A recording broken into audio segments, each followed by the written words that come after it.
It was just another Tuesday night at the Golden Grill. A diner in downtown Toronto, Canada. Not fancy, but the kind of place where the coffee was strong and the light was always a little too harsh. The main person we need to talk about right now is a young woman named Ailey Dubois. Ailey was 23 years old, and she moved through the tight aisles of the Golden Grill like a ghost. She was a waitress, and a good one, but she never really looked like she belonged there. She had a quiet strength about her, the kind you only notice if you look twice. She was black, and her skin was the color of rich cocoa butter. She was slender, almost delicate, but if you paid close attention when she lifted a heavy tray of plates, you could see the lean, powerful muscles in her arms. Right now, her dark, tight curls were pulled back into a severe, neat bun, tucked under a small, white cap. She wore the standard uniform, a faded mint green dress shirt and a black apron tied tightly around her waist. Ailey's eyes were the most interesting thing about her. They were large and intensely focused, the color of dark amber, and they always seemed to be watching, assessing, but giving nothing away. They carried a deep-down tiredness, the kind that comes from not just working hard, but from trying to keep a secret buried deep underground. Tonight, she was thinking about rent. She was saving every single dollar she earned, pulling double shifts and sometimes triple ones. Her goal was to disappear completely, to move somewhere remote, maybe a small town in New Brunswick or deep into the mountains of Colorado. She just wanted to be forgotten. She wanted her old life to stay dead and gone. Around 8 p.m., the usual dinner rush had died down. Ailey was wiping the counter, humming a forgotten tune, when the whole atmosphere of the diner changed. It didn't change because the lights flickered or the music stopped. It changed because he walked in. The man's name was Jae-hoon Kwon.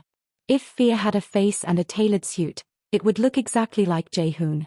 He was only 32, but he already ran the entire East Coast operations for the biggest, most ruthless Korean crime syndicate. He was feared from Seoul to Seattle, and tonight, he was in Toronto for reasons nobody in that diner wanted to know. Jae-hoon was tall and sharp. His suit was dark charcoal, cut perfectly to his lean, strong frame. His hair was slicked back, showing off a perfectly carved, arrogant jawline. He was Korean, and his skin was pale, making the dark intensity of his eyes even more chilling. They were flat black, like polished stones, and they never smiled. They only looked, judged, and dismissed. He didn't just walk into the diner, he arrived. Behind him marched two men. One was massive, a black man named Marcus who looked like he could snap a baseball bat in half. The other, thinner and more viper-like, was named Chen, and he constantly scanned the room. These weren't just bodyguards, they were loyal shadows, and their presence alone made the customers at the booths suddenly stop chewing. Jae-hoon didn't look at the menu. He simply pointed one expensive watch-adorned hand at a table and sat down. Ailey felt the familiar icy knot tighten in her stomach. She knew his type. People like this boss, powerful, cruel, and completely convinced of their own importance. They were the reason she was hiding in a diner uniform in the first place. She took a deep breath and walked to the table. She kept her gaze focused on the notepad. "Good evening," Ailey said, her voice soft but professional. "What can I get for you?" Jae-hoon didn't look up. He was fiddling with the silver cufflink on his left wrist. "Bring me your best steak. Medium rare. And a bottle of your finest aged whiskey. If you even have such a thing in this establishment." His voice was low, carrying a soft Korean lilt mixed with the hard edge of absolute authority. Ailey paused. "Sir, this is a diner. We have steak, but our finest liquor is probably—" "Don't tell me what you have," he cut her off, his eyes finally lifting. They met hers, and for a split second, Ailey felt that cold, assessing look pierce right through her. "Tell me what you are going to bring me. And make it quick. I don't like waiting for people who are paid to serve me." Ailey forced a slight, professional smile. "I'll bring you the steak and the best bourbon we have, sir. Right away." She turned before she could say something she'd regret. The rest of the meal passed with oppressive silence. Jae-hoon ate alone while his men stood sentinel-like behind him, ensuring no other waiter dared approach. Then came the moment that changed everything. Ailey was clearing a nearby table. She had her back to Jae-hoon's booth, stacking plates carefully. Jae-hoon finished his meal and, instead of standing, he casually tossed his crumpled linen napkin toward the floor. It didn't land on the floor, though. It missed and landed squarely in the half-eaten plate of the customer at the next table, a kindly older man who had been nervously watching the whole event. The older man, named Walter, gasped in surprise. "Oh, excuse me, sir," he started to say, picking up the soiled napkin with shaky fingers. Jae-hoon glared at him, a flicker of pure disgust crossing his face. "Watch yourself, old man. Keep your nose out of business that doesn't concern you." Ailey saw the flash of humiliation on Walter's face, a good man made to feel small just because this crime boss was bored. Something snapped inside her. It was the sound of her carefully constructed piece cracking. She walked straight to Jae-hoon's table, ignoring the silent warning glare from his guards. "Sir, the trash can is right here," she said calmly, pointing to the silver bin near the booth. She reached down and politely retrieved the napkin from the wrong plate. "It's just easier for us all if the used napkins go in the can." Jae-hoon slowly leaned back in the booth, his eyes narrowing to slits. The entire diner went completely silent. You could hear the sputtering of the fry machine in the kitchen. "You have a nerve, little maid," Jae-hoon said, his voice dangerously soft. "I pay for the food, I can throw the napkin anywhere I want. Who are you to lecture me on where to put my trash?" "I'm the person who cleans it up," Ailey replied, keeping her voice level. "And I was simply suggesting a quicker way to do things." This wasn't just about a napkin anymore. It was about power. It was about a man who was used to crushing people beneath his heel encountering a young woman who refused to flinch. Jae-hoon let out a short, cold laugh that held no humor. "You know, I don't like your eyes. They're too knowing. They don't show the right amount of fear," he sneered, finally rising from the booth. He stood close to her, towering over her slight frame. "I think you need to be taught a lesson in respect." He lifted his hand, not to hit her, but to humiliate her further. He gave her a hard, rough shove against her chest. Ailey stumbled back a step, catching herself instantly, her amber eyes burning now. The hidden fire in her was finally reaching the surface. "See?" Jae-hoon mocked, gesturing to his guards with a bored wave. "Weak. Pathetic. Just like all the other peasants who tried to play hero." He took a step closer, his face inches from hers, enjoying the fear he thought he saw. "You think you're tough? You think you're special?" He looked around the horrified, frozen crowd in the diner and laughed again. "I challenge you, little waitress. Fight me. Right here. Let's see how tough that little stare of yours really is when your face is on the floor." The silence that followed this demand was heavy enough to crush bones. The patrons thought the waitress was done for. The bodyguards smirked. Jae-hoon looked utterly certain of his victory. But Ailey wasn't looking at Jae-hoon's mocking face. She was looking past him, at the window, at the dark, rainy street outside. She saw a flicker of her old life, the life she had tried to bury, the life that demanded justice and strength. She suddenly dropped the handful of napkins and the wet rag she was holding. Her stance shifted, subtle but unmistakable. Her feet went shoulder-width apart, her weight settled low, and her hands curled into fists that looked surprisingly solid. "Sir, I am not a fighter," Ailey said. Her voice was steady. Too steady. "Of course, you aren't. You're just a maid." Jae-hoon crowed triumphantly. He took one last aggressive step forward, raising his own hands in a lazy, amateurish defense pose, ready to simply slap her away. "Now, get ready for your lesson." Ailey didn't waste words. She didn't move her feet. She simply rotated her entire body, unleashing the power stored in her legs and core, transferring it all into her right arm. It was a perfect straight right. The punch was flawless. It was fast, clean, and delivered with the technical perfection of a genuine champion. It connected with the side of Jae-hoon's jaw with a sickening crack. It was the sound of a bowling ball hitting wood. The mafia boss's eyes went wide, not with pain, but with utter, shocking incomprehension. He had not seen it coming. Nobody had. The power was so concentrated that his whole body lifted slightly off the floor, even the ground beneath the soles of his expensive shoes seeming to shudder. Jae-hoon Kwon, the fearsome boss of one of the world's most powerful crime families, the man who instilled terror with a glance, dropped like a stone. He hit the cheap, checkered floor tiles of the Golden Grill diner, and he did not move again. He was instantly, completely unconscious. The diner was silent. So silent that when the little silver bell on the door jiggled from a slight breeze, the sound was deafening. Marcus, the giant bodyguard, blinked once. Then twice. Chen, the Viper, froze with his hand halfway toward the hidden pistol under his suit jacket. All eyes were on Ailu. She stood there, breathing evenly, her right fist slightly extended, already relaxing the muscles that had just delivered the punch that shook the entire underworld to its foundations.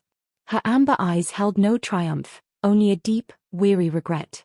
I told him I wasn't a fighter, Ailu whispered, mostly to herself. Marcus finally moved. He let out a low, guttural roar and lunged toward Ailu, his hands already grappling for her neck. But Ailu was faster. She wasn't focused on Marcus, though. She was focused on the exit, on survival. She sidestepped the massive man easily, dipping low beneath his reaching arm. As she passed, she delivered a sharp, unexpected elbow strike right into the solar plexus of Chen, who was just pulling out his weapon. Chen gagged, dropping his gun, stumbling back against the counter. Ailu didn't pause to look at the destruction she caused. The waitress uniform suddenly seemed ridiculous, a cheap costume that couldn't hide the powerhouse beneath. She reached the door, pulled it open, and slipped out into the cold, rainy Toronto night. The moment she was outside, the adrenaline faded, replaced by cold dread. Her secret, the one she had guarded with her life for 3 long years, was gone.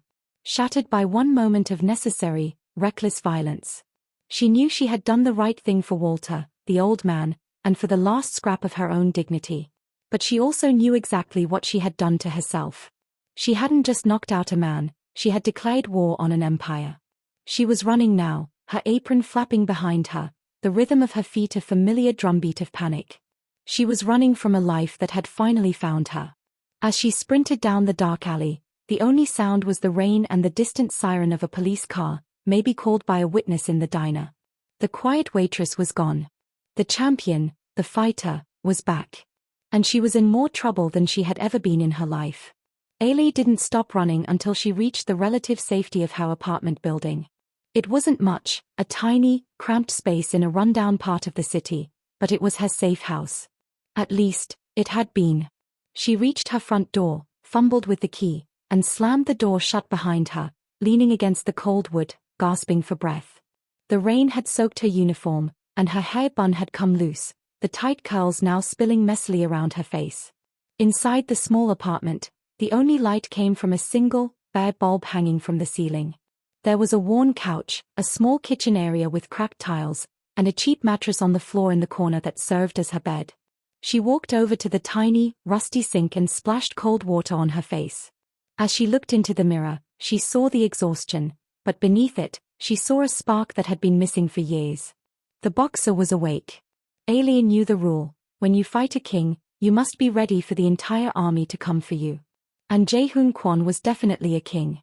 She pulled off the diner uniform, throwing the mint green shirt onto the floor. Underneath, she wore a simple, sleeveless black tank top that showed the definition in her shoulders. Her body was a roadmap of disciplined training and past battles. Her mind raced. She had to move fast.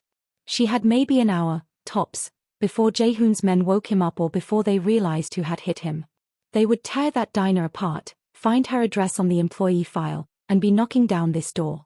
She walked quickly to the closet, which contained only a few meager changes of clothes. But hidden behind a false panel, secured with a small, heavy padlock, was a metal box. Ailu pulled out a small, old, worn leather-bound journal and a heavy passport. She also took out a wad of cash, the hard-earned money from 2 years of working in that miserable diner, stacking plates and taking insults. It wasn't enough to disappear forever, but it was enough to buy her a few days of lead time. It's time to call Leo, she thought. The one person I swore I would never put in danger again. Leo Maxwell was her former manager and trainer. A kind, rugged black man in his late 50s who lived in Kingston, Jamaica, running a small, slightly shabby boxing gym by the coast. He had been a father figure to her after her own life fell apart. He was the one who taught her how to fight, how to survive, and how to punch with the force of a wrecking ball. He knew her secret, and he was the only one.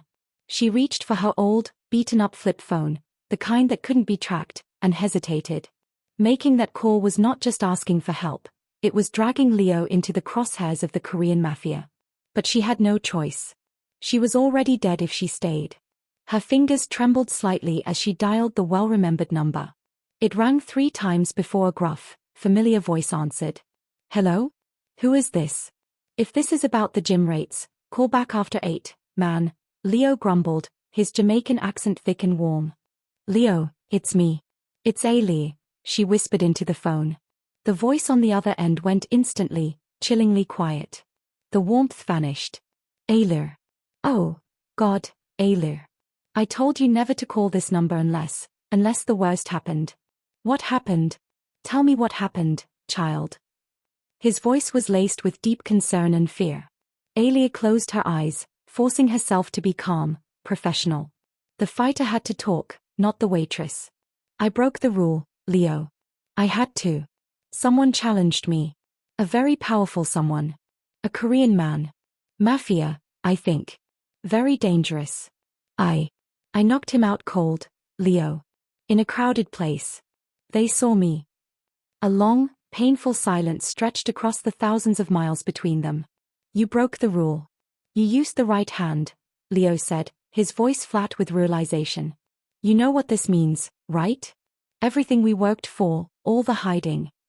I know, Ailey interrupted, tears pricking her eyes, but she fought them down. It's over. I have to go underground completely. I need your help, Leo. I need a place to disappear. A deep hole, somewhere they can't find me. Can you do it? Leo sighed, the sound loud and heavy, like air escaping a tire. You are family, child. Always. This Korean syndicate, they are dogs, but they are smart dogs. They will hunt you like no one else. But I have one place. It's risky. A friend's fishing boat runs from Miami down to a small island chain in the Caribbean, not far from here. It's totally off-grid. But you need to get to Miami first. Tonight. Ailey's heart pounded. Miami was 1,000 miles away. I can do it, she said, her voice regaining its iron strength. I'm on my way to the station now. I'll take a bus. I'll make the connection. Tell me where to meet the boat. Leo spent the next 10 minutes giving her coded instructions, telling her what to wear, who to look for, and exactly how much money to carry. Ailey, Leo said, just before hanging up, his voice cracking slightly. Be safe. And remember what I taught you. The fight starts now. I remember, Leo. Thank you. She hung up, dropped the cheap phone back in the metal box, and quickly began packing a small backpack. Only essentials, a few dark clothes, the journal, the passport, and the cash. As she packed, she caught her reflection again. The amber eyes looked fierce now, ready. The waitress had made a huge mistake, but the boxer was ready to face the consequences. She had sought peace and found only war. But perhaps, just perhaps, fighting for her life was the only way she would ever find true freedom. The punch that shook the underworld was thrown. Now she had to survive the aftershocks. She zipped up the bag, took one last look around the tiny apartment, the apartment where she had hoped to finally build a quiet life, and opened the door. The sound of the key turning in the lock was final. She was leaving Toronto, leaving the past behind, but walking straight into a future of danger. The fight for justice, dignity, and survival had begun.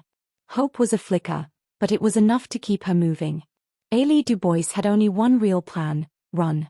But running wasn't just about moving her body, it was about shifting her mind. The gentle, apologetic waitress had to be packed away, replaced by the sharp, defensive athlete. She moved through the cold, early morning streets of Toronto, dressed in simple, dark jeans, a thick hoodie, and a baseball cap pulled low over her eyes. Her skin, once a noticeable feature in the brightly lit diner, now helped her blend into the shadows of the city before dawn. She wasn't taking a bus directly to Miami. That would be too predictable for Jae-hoon Kwon's organization, which she knew would be checking every flight, train, and bus manifest. Instead, she bought a ticket on a regional bus headed west, toward Buffalo, New York. From there, she would buy another ticket south, hopping from city to city, mixing up her route, paying for everything in cash only.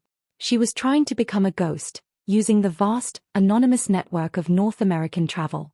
As the bus pulled out of the station, Ailey sank into a window seat, watching the city lights blur away. She was exhausted, but sleep was a luxury she couldn't afford. Every jolt of the bus, every new face that boarded, made her heart hammer against her ribs. She was alone, running on adrenaline and the knowledge that she had just made an enemy who had endless resources and zero mercy. Meanwhile, back at the Golden Grill, the first domino had already fallen, triggering a massive wave.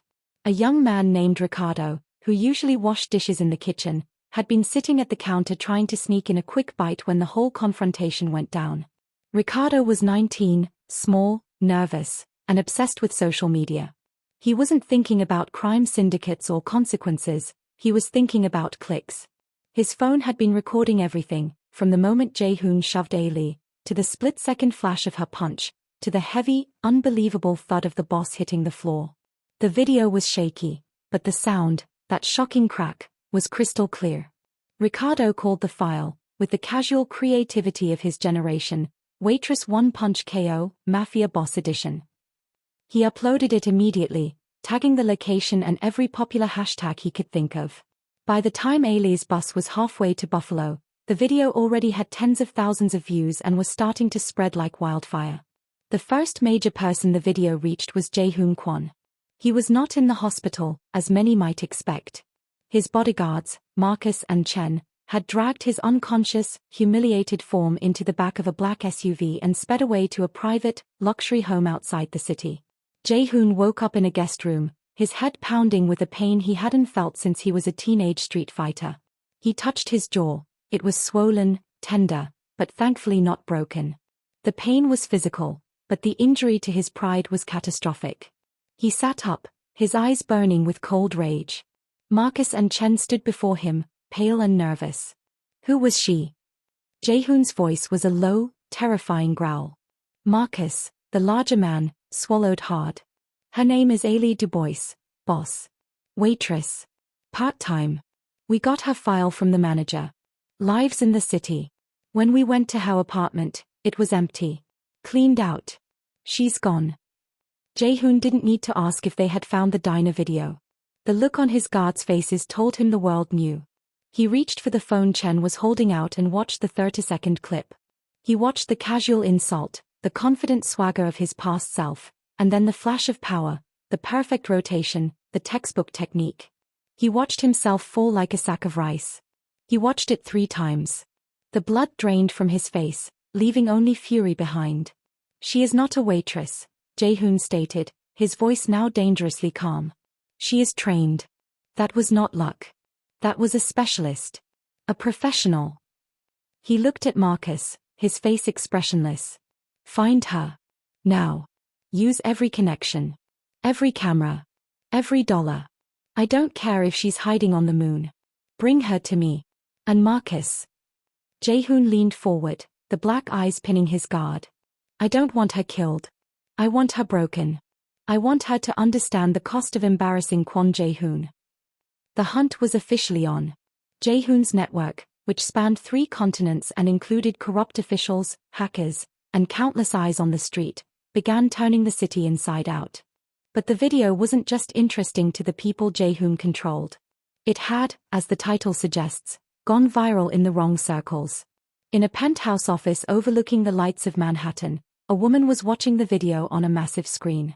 Her name was Victoria Vance. She was an African-American woman in her late 40s, dressed in an impeccably tailored, vibrant red pantsuit. She was a billionaire several times over, having made her fortune in high-end private security, but her true power lay in her side business, running the most lucrative, secretive underground fighting ring in the Western Hemisphere. Victoria took a slow sip of her crystal-clear scotch. Her face, framed by stylish, short, silver-streaked hair, showed a mixture of shock and sheer delight. Look at that timing, Elias, she said to the stone-looking white man standing beside her. Elias Grant was her chief of operations and a former world champion kickboxer. Perfect. Absolutely flawless. Textbook mechanics. Where did that come from? Elias's voice was tight with professional respect. Victoria pointed a perfectly manicured finger at the screen. A waitress in a mint green dress, Elias. This little one, this Ailey Dubois, she just embarrassed the Kwon Syndicate on camera.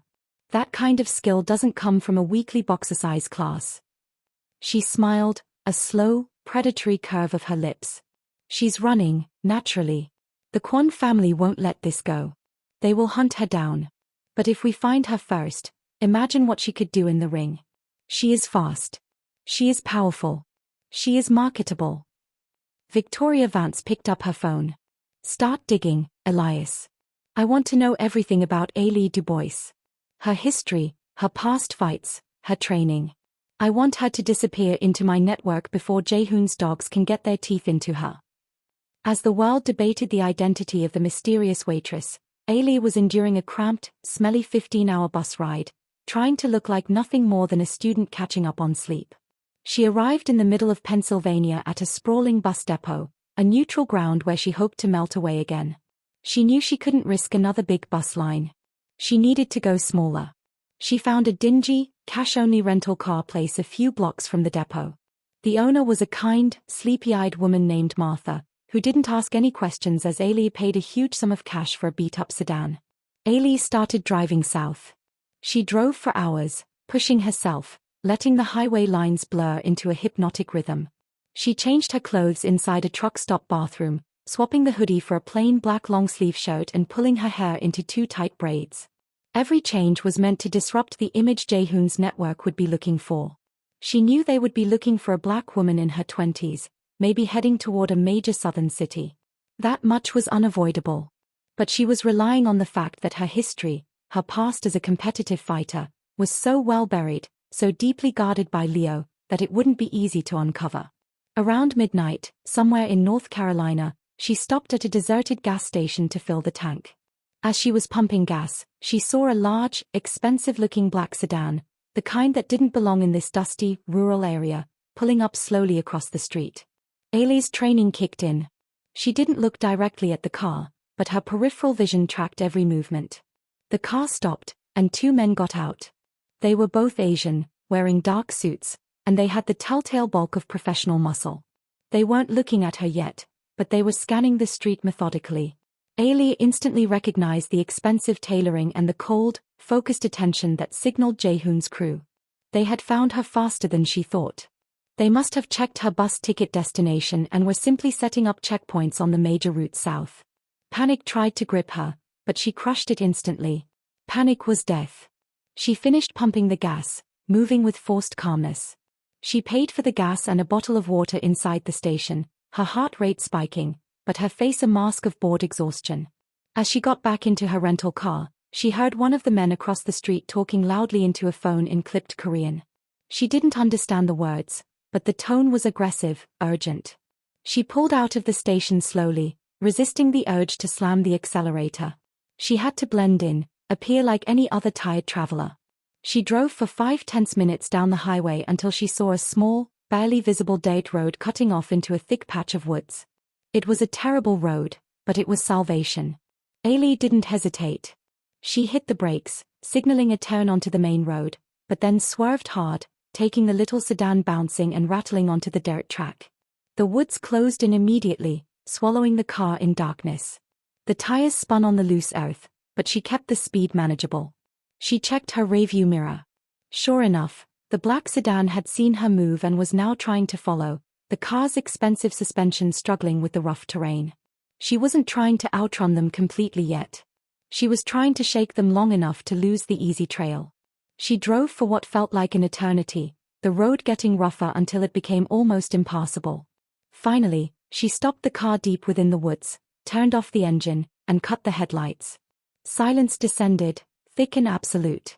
She grabbed her backpack, took a deep breath, and slid out of the car. She wasn't driving anymore. She was moving on foot. The boxer's body was now her only vehicle. She ran through the trees parallel to the dirt road, keeping the car visible through the thicket. A few minutes later, she heard the loud, frustrated roar of the Mafia car's engine as the driver tried to force it past a deep rut. They were close, but they were still stuck to the road. Ailey didn't wait. She moved deeper into the forest, using her years of rigorous training, running, jumping, dodging, to navigate the uneven terrain in the dark. She was a runner now, but she wasn't running from fear, she was running with purpose. She ran for a full hour, moving until she hit a small, quiet secondary road. She knew she was putting distance between herself and the frustrated Mafia crew stuck in the mud. She looked up at the moon, which was just beginning to peek through the clouds. It was going to be an impossible journey, a race against an enemy that had the whole world as its playground. But every mile she covered, every shadow she used, was a small, hard-won victory. She was the viral sensation that the powerful wanted to use or destroy. But they were underestimating her willpower, her training, and the sheer desperation that fueled her flight.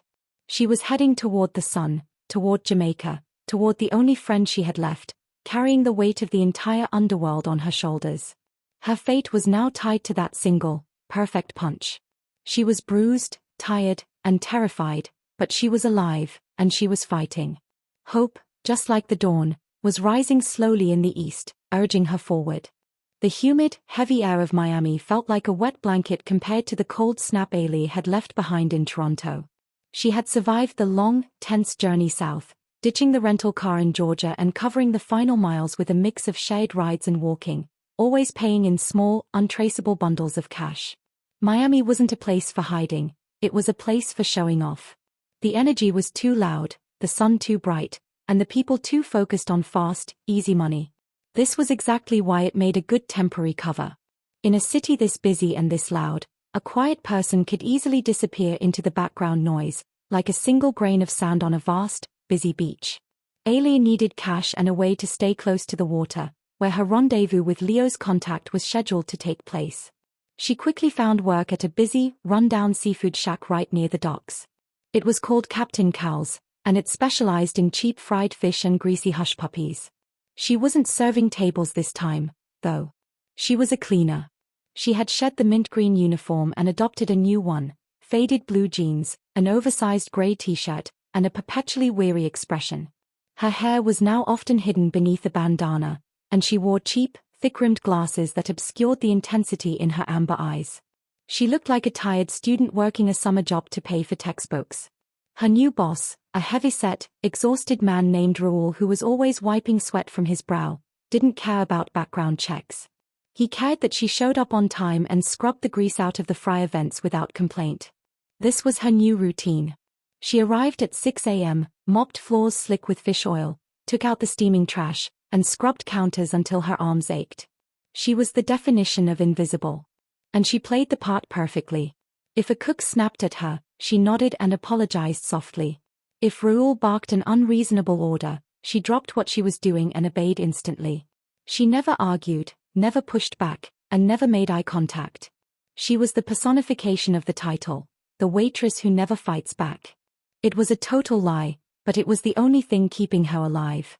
The other workers, mostly older, hard-working immigrants, paid her no mind.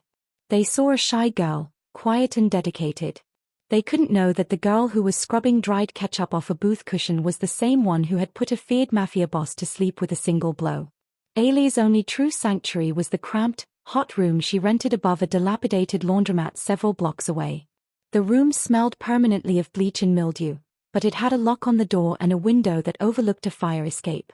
Every night, after her shift ended and the moon was high, the waitress mask came off. Ailey would lock the door, turn off the dim light, and stand in the center of the small, stuffy room. The sound of washing machines humming below was her soundtrack. She would take a deep breath, and then she would begin. She didn't use any equipment. No heavy bags, no speed bags, no ring. She used only the air and the memory of the past. This was her shadowboxing. In the darkness, the tired cleaner vanished. The true champion emerged.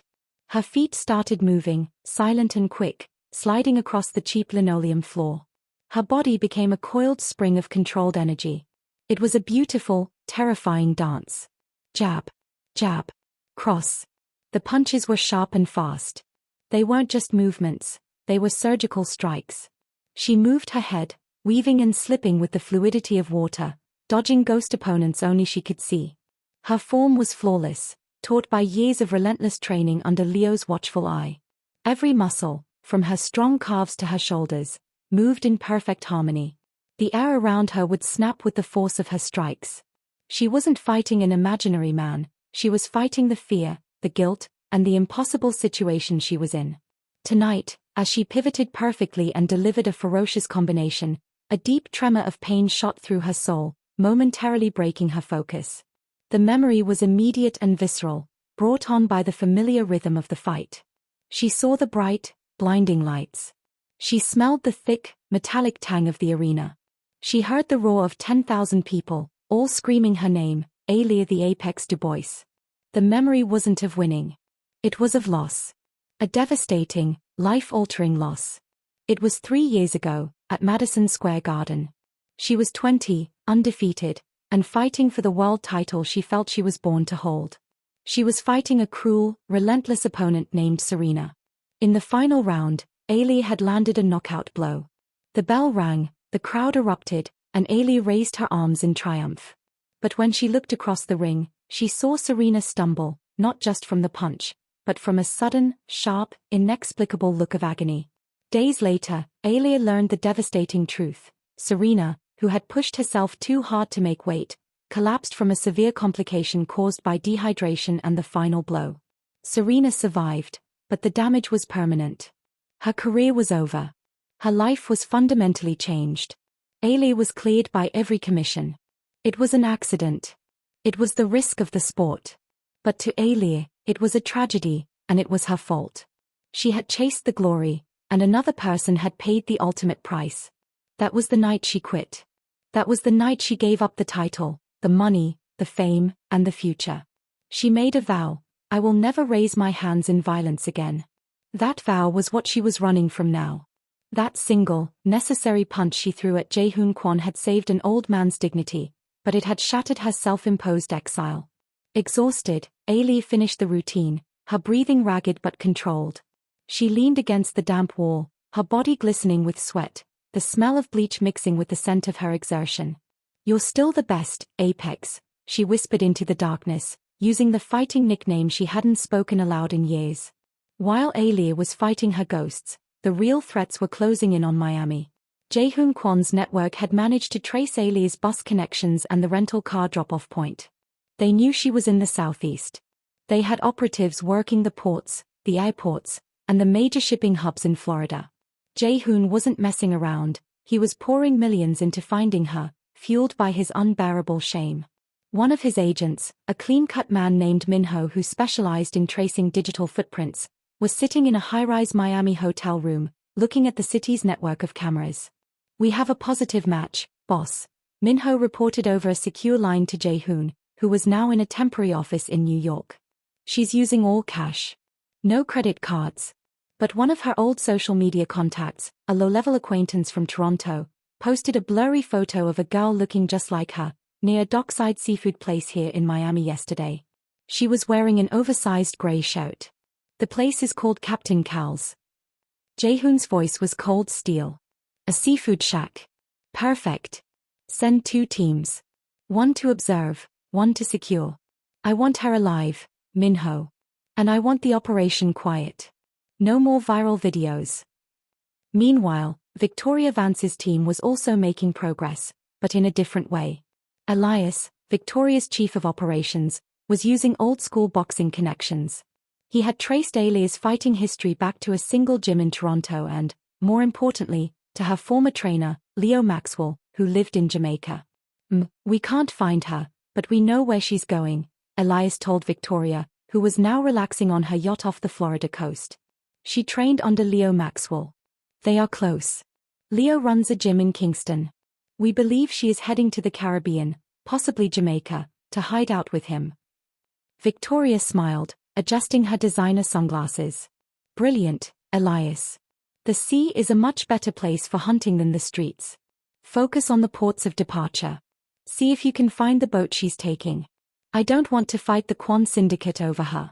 I want to intercept her first, offer her a life-changing deal, and put her in my main event. Ailey was literally caught between a hunter who wanted her destroyed and a predator who wanted her used. Both threats were converging on the small seafood shack she cleaned every morning. The next day, Ailey arrived for her early shift. She was tired but energized by the realization that her past wasn't just a painful memory, it was the sharpest tool she had. Her fighting skill was the reason she was in danger, but it was also the only thing that could get her out of it. Raoul, her boss, was waiting for her outside, looking agitated. Ailey, there's a problem, he mumbled, gesturing nervously. A very bad problem. 2 men. They look like trouble. They asked for the new girl. They asked for you. Ailey's heart sank, but her mind stayed clear. It was too fast. Jaehoon's men were already here. What did you tell them? She asked, her voice low. I told them I only had old women working here. But they left a note. Said they will be back tonight. They looked like they meant business. Raoul wrung his hands. You need to go, Ailey. Now. I don't want their trouble near my shop. Ailey nodded once. Raoul hadn't betrayed her, but he couldn't protect her either. The clean uniform, the anonymity, the quiet routine, it was all compromised. She turned to leave, but as she did, she saw them. Not the two men who had visited earlier. These were different. Across the street, sitting in a black SUV with tinted windows, she saw a woman who looked strikingly like the picture Elias had shown Victoria Vance, sharp, stylish, and looking directly at Captain Cowles. She wasn't Korean Mafia, but she carried the unmistakable air of wealth and control. They had found her. All of them. Ailey ducked into a narrow alleyway between two storage buildings. She didn't have time to call Leo or wait for the boat rendezvous. She had to move now. She pulled off the cheap glasses, tossing them into a dumpster, and pulled the bandana off her hair, letting the curls spill out. The cleaner was gone. The champion was running, this time not just from a past mistake, but toward the desperate hope of freedom. She ran toward the docks, toward the maze of rusty shipping containers and heavy machinery. She had nothing but the clothes on her back, the money in her pocket, and the perfect, terrifying skill in her fists. She was a refugee in her own life, but she was armed with a secret strength that the hunters couldn't even imagine. The fight was messy, dangerous, and far from over, but as she looked out at the vast, shimmering ocean, the only escape left, she felt a surge of pure, primal hope. She wouldn't just run, she would survive. The sea was waiting. Jaehoon Kwon wasn't used to waking up to pain. He was used to inflicting it. But this morning, he woke up in a suite in a private, high-end New York apartment, and his world was nothing but a dull, throbbing ache that originated squarely in his jaw. The kind of ache that even the strongest painkiller couldn't dull completely. He was lying in a ridiculously soft silk bed. The room was huge, decorated in cold, modern grays and blacks, like a billionaire's cage. A simple white compression bandage was wrapped around his jaw and over the top of his head. He tried to speak, but the movement sent a fresh wave of agony through his skull. The physical pain was bad. But the shame was 10 times worse. He didn't need to see the video again to remember every crushing detail. The arrogant look on his face, the casual dismissal of the waitress, the smooth, horrifying perfection of her punch, and the heavy, humiliating drop to the ground. He, Jaehoon Kwon, the man who commanded respect through sheer terror, had been knocked out by a woman in a cheap, mint-green diner dress. He closed his eyes, trying to block out the memory, but it was useless. It played like a movie reel inside his mind. He could hear voices in the next room, a low, constant murmur.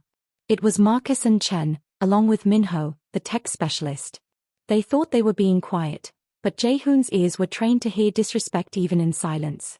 He pushed himself up, leaning against the velvet headboard. He was a terrifying sight, a wealthy, powerful man reduced to a bandaged invalid. I'm just saying, did you see the form? That was Chen, his voice low and tight. It was flawless. Like a machine. He never even saw it coming. Marcus's voice rumbled in response. Yeah, but still, the boss, taking a knockout from a waitress? In front of all those people? If the higher-ups hear about this, he's finished. No respect left. Minho cut in quickly, sounding nervous. It's already bad, Marcus. The video reached every rival gang from Boston to Chicago. They're calling her the Ghost Punch. They're laughing at the Kwon name. They weren't just whispering about the knockout. They were whispering about him. They were judging his strength, questioning his dominance. They were talking about his ruin. Jaehoon swung his legs over the side of the bed. The movement was slow, painful, but deliberate. The thin wires holding his organization together, the fear, the respect, the absolute obedience, were snapping one by one, thanks to that 30-second clip. The only way to re-weld those wires was with blood and absolute, terrifying revenge. He walked slowly, stiffly, into the sitting room. His sudden appearance stopped the whispering instantly. Marcus, Chen, and Minho snapped to attention, their faces instantly becoming masks of cool professionalism, but the lingering fear and judgment were still hanging in the air like smoke. Jae-hoon didn't need to speak. He didn't need to yell. He just looked at them, his eyes flat and cold, promising a horrifying fate for anyone who showed disloyalty. Finally, he spoke, his voice coming out as a strained, painful rasp. The reports. Miami. Minho jumped forward, holding a tablet. Yes, boss. We confirmed she was in Miami. She worked temporarily at a seafood shack called Captain Cal's near the docks. She left just hours ago. We found the rental car she ditched in Georgia, too. She's going south. She's definitely heading for the Caribbean. She's trying to meet a boat. Jae-hoon nodded slowly. A boat. She has a contact. Someone taught her that punch. Find the contact. Find the boat. And find the girl. He pointed a finger, still trembling slightly from the punch's aftershocks, at Marcus. Marcus, I want you in Miami now. Take a small team. Quietly. Find the docks. Find her boat. I want eyes on her until I can travel and deal with her myself. His voice was laced with pure venom as he uttered his vow. I don't care if she is a champion. I don't care if she is a ghost. I will shatter her before she reaches the ocean. She embarrassed me. She will pay with everything she holds dear. My name is Kwon Jae-hoon. Nobody ruins my reputation and lives to tell the story. The fear in the room solidified. The whispering stopped. The hunt was now a blood feud driven by a boss's wounded pride. Meanwhile, Ailey was struggling to keep moving through the suffocating heat of the Miami docks. The maze of metal containers, heavy machinery, and constant noise of cranes was her last best chance at hiding. She was running on sheer instinct now, using the cover of the massive, stacked shipping containers to move quickly and avoid detection. She knew Jae-hoon's men, and possibly Victoria Vance's too, were closing in on Captain Cal's, which was just a short, dangerous sprint away. She had to locate the boat Leo had arranged. The code was simple: look for the old, rusty fishing trawler named the Regret. The captain would be wearing a bright yellow bandana. She moved with the precision she used in the ring, slipping through narrow gaps between cargo, her eyes constantly scanning the shadows. The air smelled of salt, diesel, and fear. Suddenly, she stopped dead behind a huge stack of containers labeled for shipping to Central America. She heard the distinct, heavy sound of professional leather shoes crunching on gravel. She flattened herself against the cold, corrugated steel, holding her breath. Two men walked past her hiding spot, speaking in low, clipped Korean. She couldn't understand the words, but the tone was urgent, and one of them was holding a phone, looking at a picture, undoubtedly, her face. They were wearing the telltale expensive suits of Jae-hoon's crew, looking completely out of place against the grime of the docks. They were everywhere.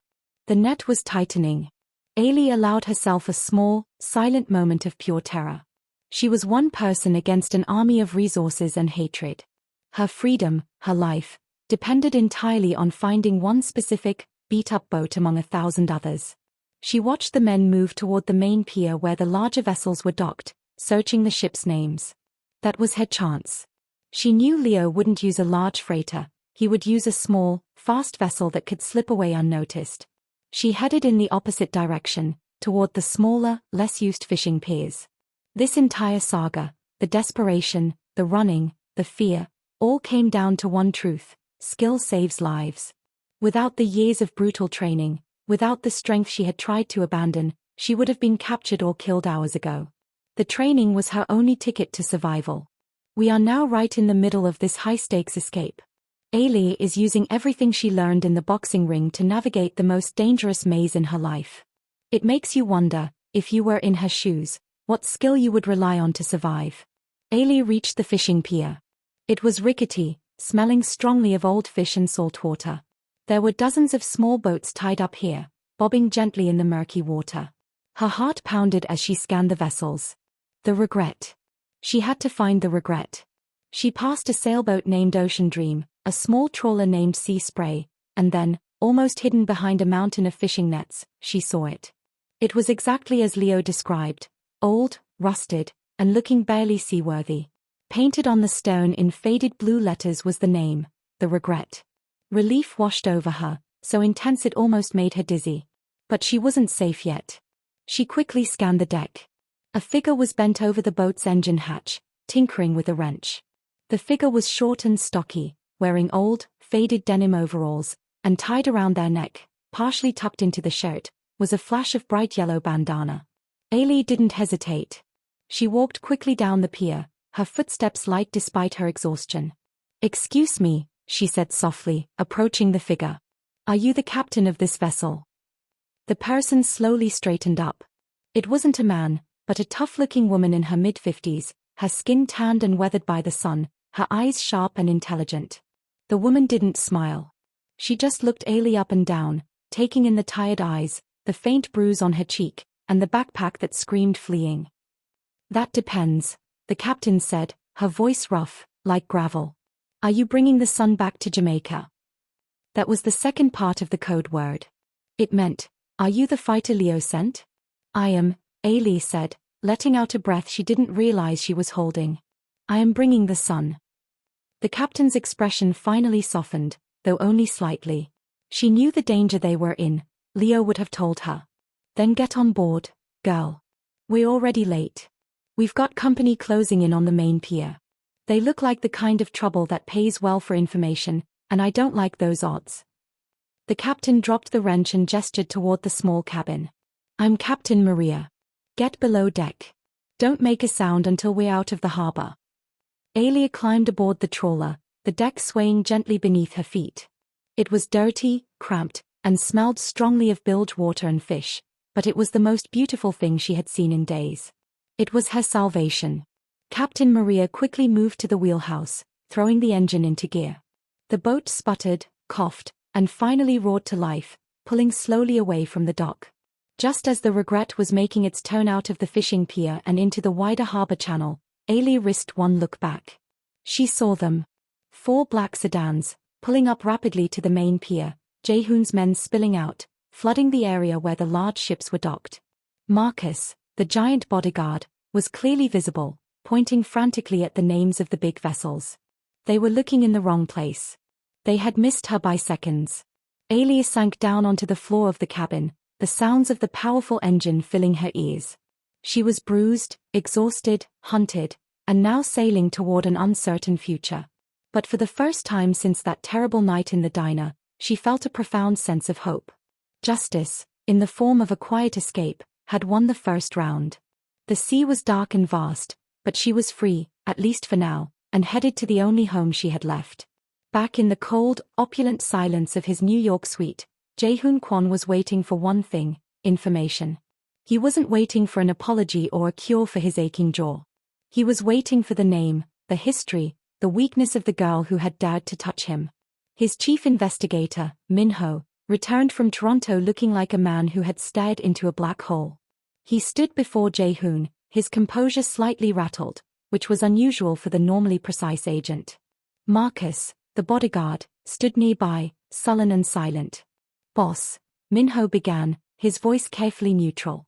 "We have traced every legal and digital avenue. We've used every connection in the police, government, and financial sector in Toronto, all the way back to her birth year." Jaehoon looked at him, his bandaged jaw preventing any expression of impatience, but the cold fire in his eyes was enough. "And?" Min-ho swallowed hard. "And nothing, boss. The file doesn't exist." Jaehoon's hands, resting on the armrests of his chair, tightened into fists. The knuckles went white. "Explain what you mean by nothing." "Every person has a history. A family. School records. A utility bill." "She has none, sir. Ailey Dubois is a ghost. The ID she used to get the job at the Golden Grill was registered only 3 years ago in Toronto. It's a clean identity, legally created, but there are no historical threads connected to it." Min-ho tapped his tablet, showing a blank screen. No high school or university enrollment anywhere. No immunization records. No parents listed in any Canadian or US database. No financial history before 3 years ago that wasn't cash only. She is a woman in her 20s who, according to paper, didn't exist until she started serving coffee in a diner. The silence that followed was suffocating. Jaehoon's fury wasn't loud or explosive, it was deep and terrifyingly controlled. This wasn't just a physical assault on him, It was an insult to his intelligence. She is not a student, Jae-hoon hissed, the movement hurting his jaw, but he didn't care. She has the skill of a professional fighter. A master. Where did she train? Minho's face brightened slightly. That's the only crack we found, boss. We used facial recognition on the blurred diner footage, cross-referencing it with the underground fight scene databases, the illegal ones, of course. Her face isn't there, but the technique is so unique, so clean, it belongs to a very specific school of fighting. He paused, lowering his voice. We traced the style back to an old, small, semi-legitimate boxing gym in the outskirts of Toronto. It shut down years ago. The owner was a former manager named Leo Maxwell. Black, ex-fighter. We found a few blurry training photos from 5 years ago. They showed a younger girl, smaller, training in that style. Is it her? Jae-hoon demanded. We can't be sure. But Mr. Maxwell's last known address is in Kingston, Jamaica. He runs a small, community gym there now. She fled toward Miami, the Caribbean. The geography matches the only name we have besides Ailey Dubois, Leo Maxwell. Jae-hoon leaned back, closing his eyes, calculating. The problem wasn't a waitress. The problem was an invisible enemy. She was a professional ghost, carefully hiding a lethal past. He had underestimated her skill, and now he was paying the price. Jamaica, Jae-hoon murmured. She is running to her teacher. She is running to her home. Fine. The land route is closed. We take the sea. He opened his eyes. Minho, contact our people in Port Everglades, Miami, and the Caribbean Coast Guard. Offer them triple. I want every single vessel heading south checked. Look for a small trawler, old, inconspicuous. Find out which ships belong to people connected to Leo Maxwell.